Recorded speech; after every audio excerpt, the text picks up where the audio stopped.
কেউ যদি আপনার ভালোবাসা গ্রহণ না করে প্রত্যাখ্যান করে, তবে তাতে কষ্ট পাবেন না, বরং তার প্রতি কৃতজ্ঞ হন।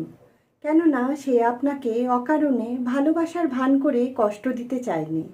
আপনার ইচ্ছে অনুযায়ী সাময়িক মন রাখতে আপনার সাথে ভনিতা করেনি।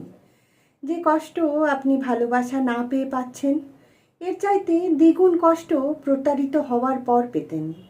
মানুষ ভালোবাসার ক্ষেত্রে যে নিখুঁত অভিনয় করে, তা কখনোই আপনি বুঝতেই পারবেন না। সে আপনাকে ঠকাতে চায়নি বলেই শুরুতে প্রত্যাখ্যান করে, আর এতে করে আপনি সাময়িক কষ্ট পেলেও অন্তত নিজেকে সান্ত্বনা দিতে পারবেন। তাকে ধন্যবাদ দিন এবং তার প্রতি কৃতজ্ঞতা প্রকাশ করুন। সেই সুযোগ থাকা সত্ত্বেও আপনাকে ঠকায়নি।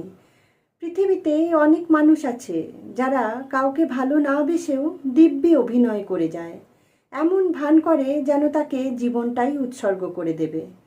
একটা সময় পর যখন তার মোহ কেটে যায় কিংবা তার ইচ্ছে অনুযায়ী সম্পর্ক আর চলে না, তখন সে সম্পর্ক থেকে সরে দাঁড়াতে দ্বিতীয়বার ভাবে না। একটাবার ভেবে দেখুন তো, যাকে আপনি ভালোবাসেন সে যদি আপনাকে প্রত্যাখ্যান না করে ভালো না বেসেও দিনের পর দিন ভালোবাসার অভিনয় করে যায়, কতটা নিজেকে ছোট মনে হবে। ভালোবাসায় প্রত্যাখ্যান হওয়ার চাইতে ঠকে যাওয়ার যন্ত্রণা অনেক বেশি। এই যন্ত্রণা কাউকে বলা যায় না, বোঝানো যায় না, শুধু নীরবে আমৃত্যু সহ্য করে যেতে হয়।